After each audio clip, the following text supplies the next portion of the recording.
Your Honor. All rise. Season 3, Episode 32, Sunday, March 8th, 2026. Yes, sir. All clear? You may be seated.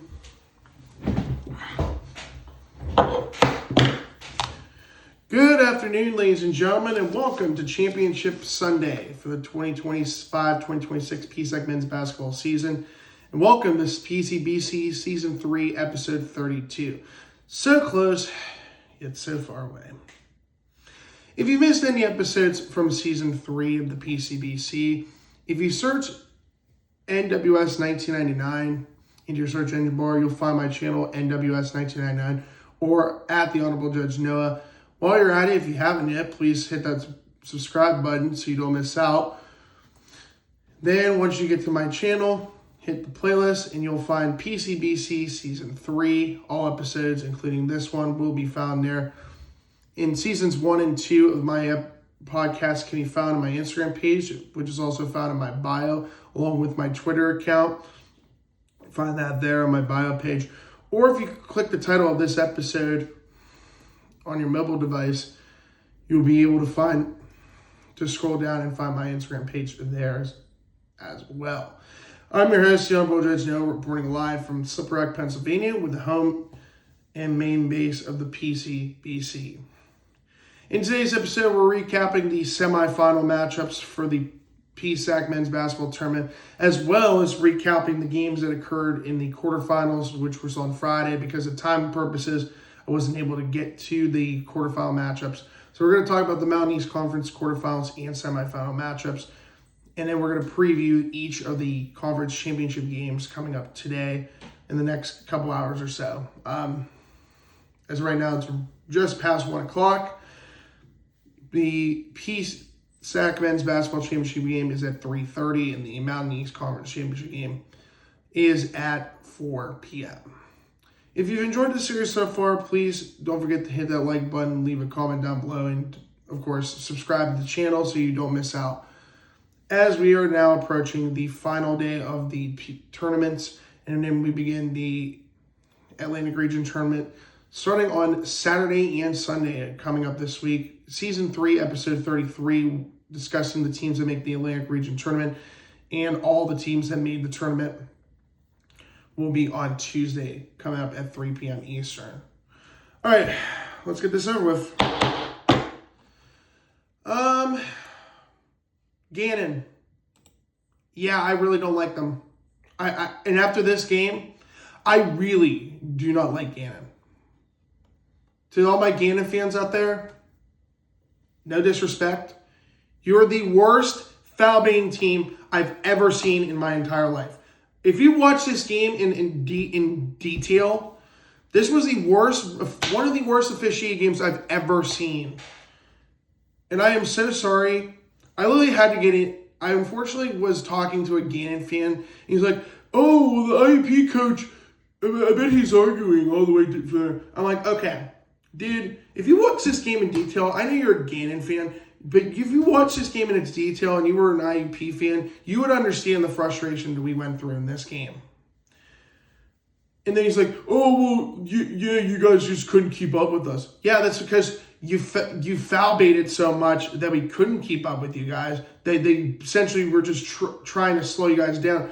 And they barely tripped, keyword, and they decided to call these fouls that were absolutely ridiculous. If this game was in Indiana, there would have been a lot of booing. Just saying. Let's talk about this game, because I'm sick and tired of having to do Gannon versus IUP, because it's the same story over and over and over again. This is the 9th straight time I've had to recap a game and they've lost against Gannon. In the first half, Gannon outscored IUP 43-34. Second half, Gannon outscored IUP 56-51. Gannon, you get the whole point. They won. Shocker. Who saw that coming? 99-85. Gannon improves to 28-2. IUP now waits to see if they make the tournament. They should make the tournament. I don't see why they wouldn't make it unless, something crazy happens. guess we can take a look at the rankings while we're at it to see if there's any teams that are going to make any surprising news. I mean, unless I say, yeah, Glenville State's out. IUP's 22-7, and they wait to see if they make the tournament for the first time since 2023. For IUP, my player of the game, I'm going to go Kamani Marrero. He actually had a pretty good game compared to his last start where he had 0 points. 26 minutes off the bench, he went 6 of 11 from the field, 3 of 5 from three-point range, 7 of 8 from the free throw line, 2 rebounds, 3 assists for 22 points. Dallas Stillard, I swear, I hope this is not his last game. I don't think it will be. 34 minutes, 7 of 14 from the field, 4 of 8 from three-point range, 3 of 5 from the free throw line, 2 rebounds, 1 assist, and 2 steals for 21 points. Christian Moore now sits only 22 points away from reaching 1,000 in his career at IUP and becoming the 37th player to hopefully become the 37th player to score 1,000 points. That's if they make the tournament and he has a good performance in the first game. Or if they make it to the second round, if they make the tournament, they even make it. We'll see. 32 minutes, 6 of 15 from the field, 2 of 9 from three-point range, 1 of 1 from the free throw line, 3 rebounds, 2 assists for 15 points. The remaining starters, Demir Brooks, 26 minutes, 1 of 2 from the field, 3 of 5 from three-point range, 6 rebounds, 2 blocks, 5 points. Bautista Rodriguez, 1 of 3 from the field, 3 of 4 from the free throw line, 9 rebounds, 1 assist, and 2 steals for 5 points. Ian Herring, 24 minutes, 2 of 3 from the field, 0 of 1 from three-point range, 2 rebounds, 2 assists, 1 steal for 4 points. The remaining 3 bench players, Luke Trakes, 14 minutes, 2 of 5 from the field, 1 of 3 from three-point range, 2 of 2 from the free throw line, 3 rebounds for 7 points.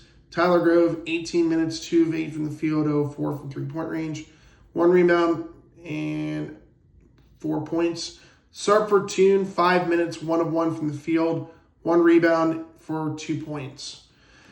In the first half, IUP shot 33.3% from the field, 26.7% from three-point range, 71.4% from the free throw line. Second half, 56.3% from the field, 40% from three-point range, 81.8% from the free throw line.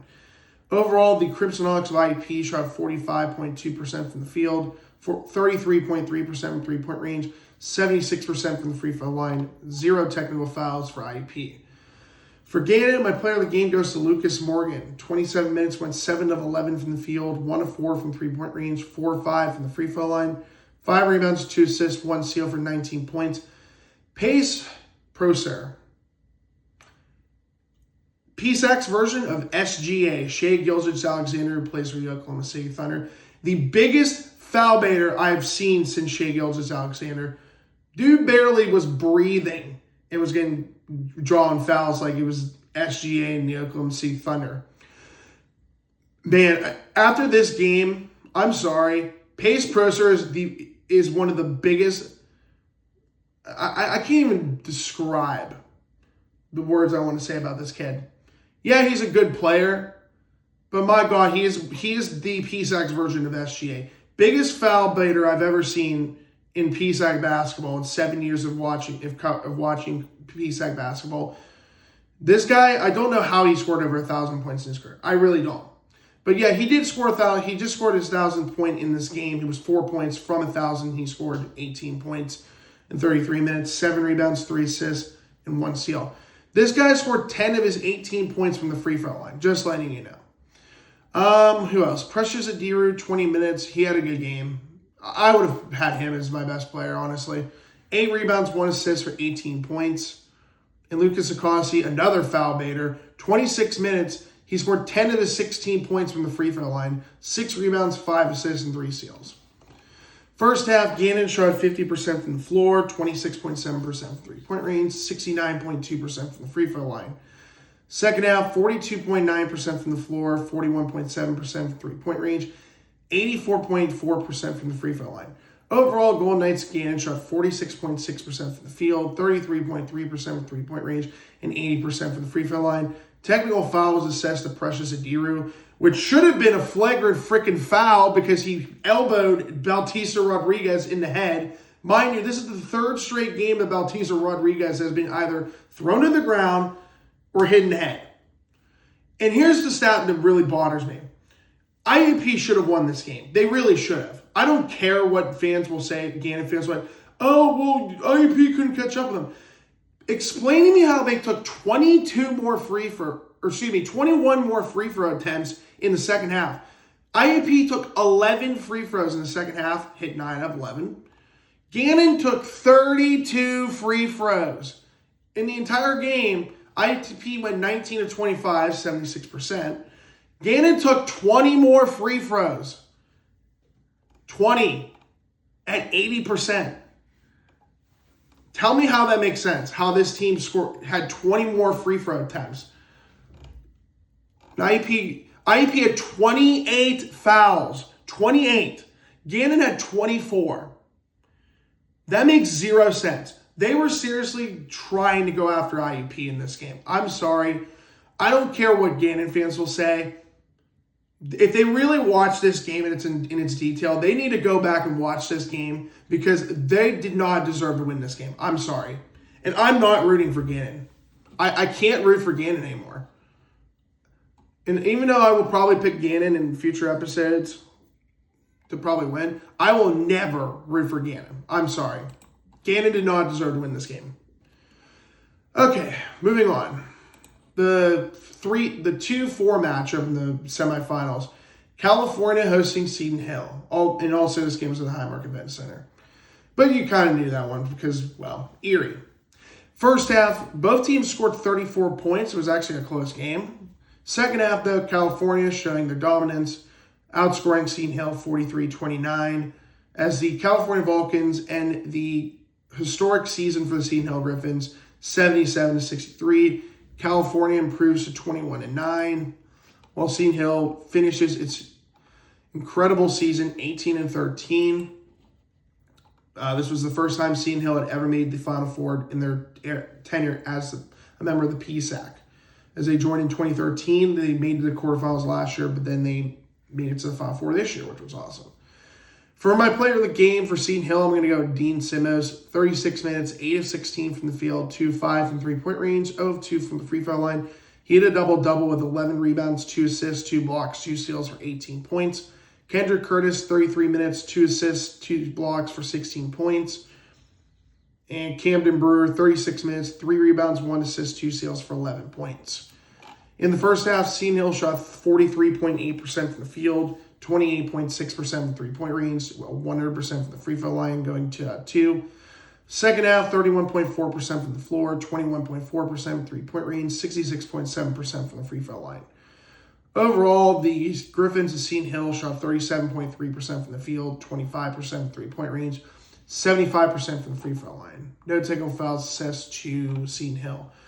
And one of those what-if stories for Seton Hill. If they were fully healthy, this team probably could have made the finals. For California, my player of the game goes to Bryson Lucas. In 38 minutes, 8 of 15 from the field, 3 of 7 three-point range, 1 of 1 from the free throw line, 11 rebounds, 4 assists, 1 block, 4 steals for 20 points. Antoine Arnett, 32 minutes, 6 rebounds, 1 assist, 14 points. Braden Reynolds, a senior, played all 40 minutes, 3 rebounds, 8 assists, 1 steal for 13 points. Keandre DeShields, 23 minutes, 4 rebounds, 2 assists, 11 points. And Delman Alexander, 35 minutes, 8 rebounds, 1 block for 10 points. In the first half, California shot 46.7% from the field, 41.7% from three-point range, and 100% from the free throw line, going 1 out of 1. Second half, shot 54.2% from the floor, 66.7% from three-point range, 92.9% from the free throw line. Overall, the Vulcans of Penn West, California shot 50% from the field, 50% from three-point range, 93.3% from the free throw line. To the Mountain East tournament in Wheeling. Quarterfinal matchups. Since I did not have enough time to talk about Frostburg State and Fairmont State. So this was the first matchup was the 2-7 matchup. This was a close one. Fairmont State wins 80-70. Player of the games, Trey Simmons for Frostburg State, 22 points, 3 rebounds, 4 assists, 1 steal in 39 minutes. For Frostburg State, David Jolinder, 25 minutes, 2 rebounds, 3 assists for 16 points. As Frostburg State advanced to the quarterfinals.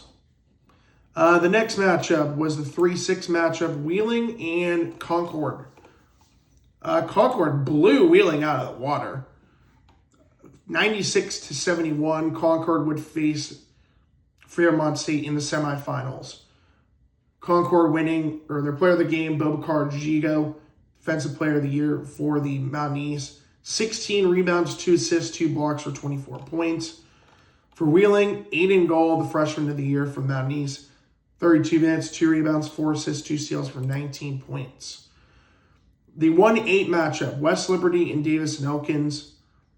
West Liberty winning 84-74.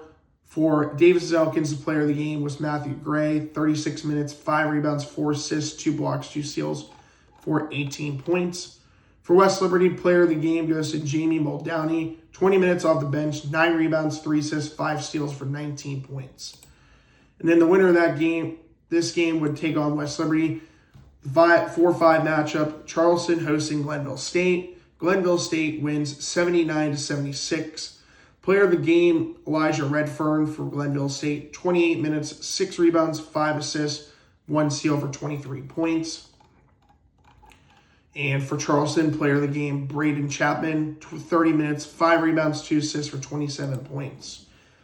To this the 2 semifinal games, the 1-5 matchup, West Liberty and Glenville State. Terrific game. I ended up watching a little bit of this game. I went into double overtime. West Liberty, though, is your winner, 105-100. And for the 8th straight season, West Liberty advances to the conference championship game. At least I guess there's a little bit of parity in the PSAC, I guess. I mean, even though the West is going to win it for the 7th straight season, 2021 doesn't count because it would be technically 8 if that was the case, probably. The Mountain East has the same team in the championship game 8 years in a row. Like, come on, seriously. Glenville State, player of the game, I'm going to go with Prince Masengo. 45 minutes, 11 rebounds, 1 block for 26 points. Although Jalen Knott also had 26 points for Glenville State. For West Liberty, player of the game, going to go with Miles Montgomery. 38 minutes, 5 rebounds, 1 assist, 5 steals for 24 points. And their opponent, no surprise, Fairmont State will beat Concord in the semifinal. 91-74. Player of the game, Bobakar Jigo again. 18 rebounds, 3 assists, 1 block, 2 steals for 16 points. For Fairmont State, player of the game, CJ Meredith. 22 minutes, 6 rebounds for 18 points.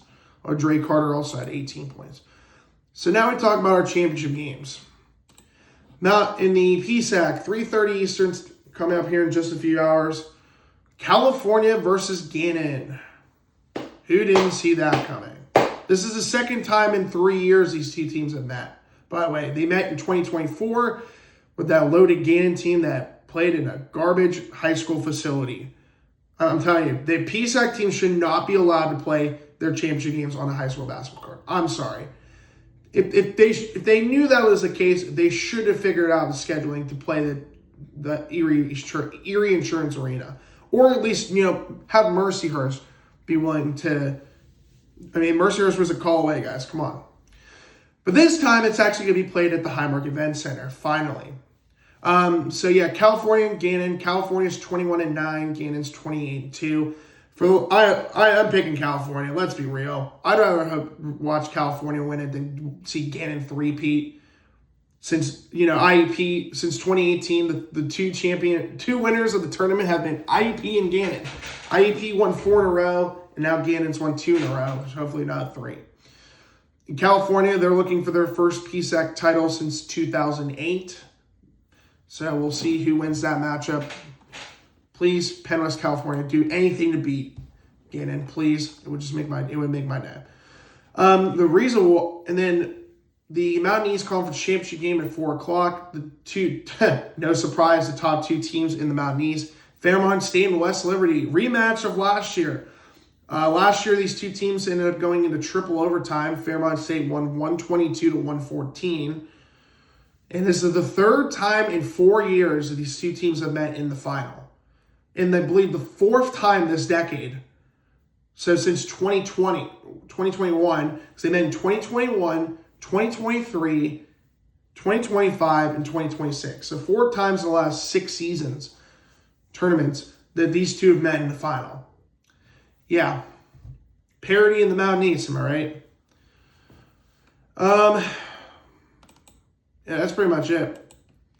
Also, the Atlantic, just briefly go over the rankings one more time before, they announce the top 8. Gannon, yeah, they're a lock, sadly. West Liberty, they're a lock. Fairmont State's a lock.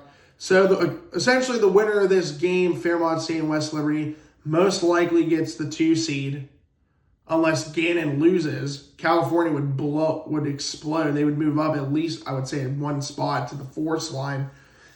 Fayetteville State's already in because they won their tournament. IUP should be safe. Virginia Union, that's a tough one. I think they're in. Charleston, I don't know. I think the 3 teams they have, Charleston, Millersville, and Westchester, all lost in the quarterfinals. So I don't know any other teams that would boost their resume. I mean, Seton Hill and what's their name? Maybe I don't know. Maybe one of those 2 teams does get in over Charleston. I don't know. But I guess we'll find out and see what happens. But yeah, I mean, this was going to be a short episode, and then Tuesday's episode is going to be pretty short. It will be pretty much just talking about the teams who got into the tournament from each of the regions, most specifically the Atlantic region, which the selection show will be coming up tonight at 11 p.m. Eastern, although you most likely, if you look at Twitter like me, you'll figure out a lot of these teams, you'll figure out who's in the tournament by 7 o'clock, 8 o'clock tonight. So yeah, anyways, that's going to do it for this episode, and I will see you guys for the teams who got in on Tuesday. And praying that IUP ended up making it to the tournament. I'm pretty sure they are safe at this point in the tournament. They made the semifinals. I don't see why they wouldn't make it. But yeah, we'll see you guys on Tuesday for the announcement of the rankings. Till then, I'm your host, the Honorable Judge Noah, reporting live from Slippery Rock, Pennsylvania. Saying so long, have a great Sunday. And we'll see you guys on Tuesday. Recess time.